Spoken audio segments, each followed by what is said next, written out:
नमस्कार दोस्तों, आपका अपने YouTube चैनल पर स्वागत है। आशा करती हूँ आप सब अच्छे होंगे। इसी आशा के साथ हम भारत और पाकिस्तान मीडिया में राष्ट्रीय व अंतर्राष्ट्रीय मुद्दों पर डिस्कशन होता है, इसी पर मीडिया का रिएक्शन देखते हैं। वीडियो पसंद आए तो वीडियो को लाइक, शेयर और चैनल को सब्सक्राइब जरूर करें, जिससे मुझे भी मोटिवेशन मिल सके और आगे भी इसी तरह की वीडियो मैं आपको प्रोवाइड करवा सकूँ। फिर मुलाकात होगी आपसे अगले वीडियो में। जय हिंद, जय भारत। यह है कि सीधा जो इशारा है ना वो जाता है कि अच्छा ये तो हमसाया मुल्क की तरफ से शरारत हुई, हाँ ये तो राह की साजिश है। जैसे कर्जों के अंदर हमारा मुल्क जकड़ा है, आम आदमी को रोटी रोजगार दोनों मुयस्सर नहीं है, डिफॉल्ट का खतरा अभी भी हमारे यहाँ मौजूद है, मगर हुकूमती अल्ले तलल्ले अपने जौबन के ऊपर। मुल्क में सियासी बहरान और बेयकीनी रोज बरोज बढ़ती जा रही है। माशी तौर पर अगर बात की जाए तो मुल्क तबाह हो चुका है। गरीब और आम आदमी बकायदा पिस कर रह गया है। महंगाई ने तारीख के तमाम रिकॉर्ड तोड़ कर रख दिया। तालिबान ने कहा है हमें पाकिस्तान के अंदर से टेररिज्म जो है उसका खतरा है। अब देखें यहां तक भी हालात आने थे कि तालिबान ने स्टेटमेंट दिया कि पाकिस्तान की तरफ से हमें दहशतगर्दी। अभी तो कई लोग ये मजाक उड़ा रहे हैं, वो हमने आईएमएफ के पैसे देने हैं, वो हमारा मीटर तार के लेके हैं। मेरा ख्याल तैयारी के लिए उन्होंने कहा कि you better start living in darks now, अंधेरों के थोड़ा यूज्ड टू हो जाओ। ये तीसरी दफा है कि ये पावर ब्रेकडाउन हुआ है। एक दफा जनवरी 2021 में हुआ था, सितंबर 2022 में हुआ था, और ये फिर हुआ है इससे पहले अगस्त 2020 में श्रीलंका में पावर ब्रेकडाउन हुआ था। आप क्या समझते हैं, ये निशानियां हैं समझने वालों के लिए कि जिस तरह श्रीलंका में जो ब्रेकडाउन हुआ था तो हालात खराब हो गए सन। अभी तो कई लोग ये मजाक उड़ा रहे हैं, वो हमने आईएमएफ के पैसे देने हैं, वो हमारा मीटर तार के लेके हैं बिजली का, तो ये और वो कहते हैं हमने हाई पावर कमेटी बना दी है। ये आप समझते हैं नालायकी है, मिस गवर्नेंस है, पैसे नहीं थे, मतलब क्या चीजें कहते हैं। रात को हम बंद कर देते थे, सोच बंद कर देते हैं, सवेरे ऑन की तरह दिशाई नहीं चली। So how do you see this is a failure of bureaucracy system या जो पॉलिटिकल फेलियर? सर मेरा ख्याल ये कॉम्बिनेशन हर चीज का है। और दूसरा कौम के लिए, मेरा ख्याल तैयारी के लिए उन्होंने कहा कि you better start living in darks now, अंधेरों के थोड़ा यूज्ड टू हो जाओ। उसकी रिहर्सल कराई जा रही थी। लेकिन मैं ये कहूंगा कि सबसे ज्यादा जो नुकसान हुआ है वो पीटीआई के लौंडे लपाड़ों को हुआ है कि उनके फोन चार्ज नहीं हो सके, और कई जगह पे जो ना सेल फोन की कवरेज नहीं थी, उनको सबसे ज्यादा नुकसान हुआ है कि उनके ट्वीट और टिकटॉक नहीं चल सके। मेरा ख्याल में सबसे ज्यादा अफसोस खान साहब और उनकी पार्टी को होना चाहिए। दूसरा सीरियस नोट के ऊपर ये हालात थे कि कई जगह पानी, पीने का पानी नहीं मिल सका। उसकी वजह ये थी कि ट्यूबवेल वगैरह चीजें जो नहीं चल सकी कराची के अंदर, वो दुश्वारी थी। दूसरा ये था कि ऑपरेशन कई लोगों के मरीजों के कैंसिल करने पड़े, पोस्टपोन करने पड़े। लेकिन ये वाहिद मुल्क है मेरे ख्याल में, कई और मुल्क हैं अफ्रीका के, जिस तरह के कांगो है या इस तरह के और ममालिक है जहां पे इस तरह की चीजें रूटीन होती है। वैसे तो अब श्रीलंका के अंदर भी 18-18 घंटे बिजली जाती है, और माजी के अंदर पाकिस्तान में भी लोग जो हैं वो बिजली के बगैर ही, कई जब लोड शेडिंग पीक पर थी तो कौम तैयार है। वैसे ऐसी कोई बड़ी बात नहीं है, कौम तैयार है। अंधेरों में से ये निकली है ये कौम, अंधेरों में रहने के they are so used to it. लेकिन ये कि मेरे ख्याल में अच्छा हुआ है कि कौम को तैयार किया जा रहा है। अभी दूसरा झटका अल्लाह ना करे, मेरे मुंह में खाक है कि अल्लाह ना करे कि दूसरा झटका पेट्रोल का लगे। और लग तो यही रहा है कि सिर्फ पेट्रोल खरीदने के लिए ऑयल कंपनीज की एलसीज नहीं खुल रही हैं, और फरवरी के अंदर जो है वो पेट्रोल का शुरू होगा।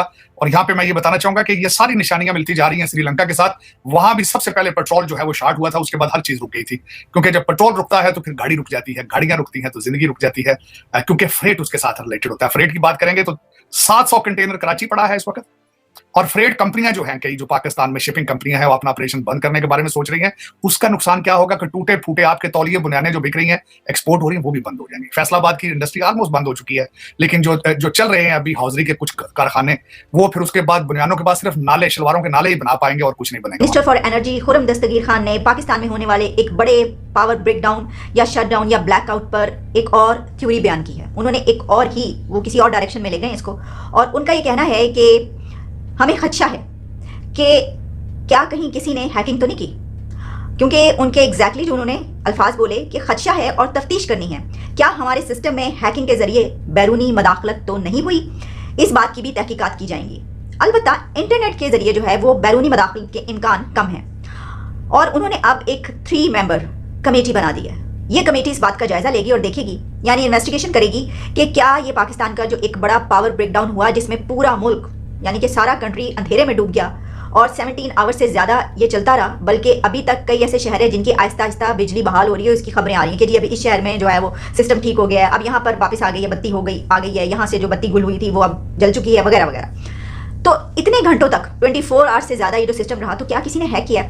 अब देखिए ये एक नई थ्योरी घड़ी गई है, यानी वो ये कह रहे हैं कि ऐसा हो सकता है। चलिए हम ऐसा करते हैं कि इसको निगेट करने के बजाय या इसको यस करने के बजाय हम क्यों ना इसके कुछ एंगल्स पर नजर डाल लें। वैसे तो मैंने आपको पहले ही कहा था कि यहाँ पर हमारे यहाँ जो कुछ भी होता है एट दी एंड वो पता ये चलता है कि बैरूनी मदाखलत है। दस्ताने पहने हुए हाथ जो हैं, वो दस्ताने पहने हुए हाथ हैकर्स के भी हो सकते हैं। हाँ, तो वो ये कहते हैं कि जनाब अब प्रॉब्लम यह है कि सीधा जो इशारा है ना वो जाता है कि अच्छा ये तो हमसाया मुल्क की तरफ से शरारत हुई, हाँ ये तो राग की साजिश है, जैसे हम कहते हैं कि जनाब हर चीज़ में जो है एट दी एंड यही नाम निकलता है। तो उसमें प्रॉब्लम यह है कि जो हैकिंग की बात की जा रही है, क्या वो सिस्टम हमारे हमसाया मुल्क के पास है, लेकिन क्योंकि उन्होंने कोई नाम नहीं लिया, बात ये कि उन्होंने ये नहीं कहा अभी तक जो हम ये बात कर रहे हैं वो तो हम अपने अभी तक जो कुछ हुआ है उसकी बिना पर कहने हैं ना कि हमेशा जो नाम लिया जाता है वो यही निकलता है, लेकिन उन्होंने ऐसी कोई बात नहीं की, यानी नाम नहीं लिया कि किसने की। अब बैरूनी मदाखलत से हमारी मुराद यही होती है, जो बहुत हैकिंग के आला सिस्टम्स हैं ना वो अमेरिका के पास हैं, वो रशिया के पास हैं, वो चाइना के पास हैं, वो और बड़ी कुछ सुपर पावर्स हैं जिनके पास ये वाले सिस्टम हों।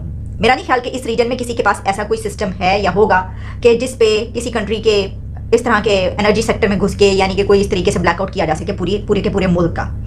एक तो ये बात, तो अगर किसी इस रीजन में किसी ऐसे कंट्री के पास ऐसा कुछ है नहीं तो फिर हमारा इशारा क्या, हम ये कह रहे हैं कि अमेरिका ने ऐसा किया, किसने किया ये सब कुछ। तो दूसरी एक और बात कि ये करने से उसको फायदा क्या हासिल होगा, यानी अगर किसी कंट्री ने ऐसा किया तो इससे क्या होगा। इसका एक और पॉइंट भी है, और वो पॉइंट ये है कि पहले आपने ये कहा, बाकायदा बताया कि फ्रीक्वेंसी आउट हुई, सुबह उठ के जब वो ऑन किया गया, जो कि रात को शट डाउन कर दिया जाता है, जब उसको ऑन किया गया तो उस बिना पर उस पर कोई ऐसा एरर आया है या कोई टेक्निकल ऐसी गलती हुई है कि जिसकी बिना पर वो सारा सिस्टम बैठ गया और उसके बाद पूरा मुल्क अंधेरे में डूब गया। तो लेकिन कौम इस वक्त कोई परेशानी फिक्र नहीं है, कौम बिजी है। 44 MNA कभी असेंबली भाग रहे हैं, कभी स्पीकर के घर में जा रहे हैं, कभी कहाँ जा रहे हैं। और जो मेरी इंफॉर्मेशन जो मैं सुन रहा हूं कि उन्हें सिर्फ और सिर्फ एक आर्डर दिया गया है कि कायमा कमेटी जो है वहां पे आप इनकी करप्शन के जो चीजें वो निकल रही हैं और ये जल्दी से जल्दी चाहते हैं कि वहां जाके कायमा कमेटी की चेयरमैनशिप ली जाए। दूसरा, इस वक्त जो पाकिस्तान के बिजली के बाद जो दूसरी बिजलियां इस वक्त गिर रही हैं वो कौन सी हैं। एक सीनियर वजीर साहब ने फरमाया है कि 6 जर्नैल और 5 जज जो हैं वो पाकिस्तान की किस्मत के फैसले करते हैं। दूसरा, हमारे जो एक और कैप्टन सफदर साहब ने एक बिजली गिराई है, उन्होंने कहा है हमें इलेक्शन नहीं एहतसाब चाहिए और एहतसाब चाहिए जस्टिस साकब निसार का, जनरल बाजवा का और जनरल फैज का। हम इलेक्शन बाद में होंगे तब कराएंगे जब इनका एहतसाब होगा। तो बिजलियां, सियासी बिजलियां भी गिर रही हैं।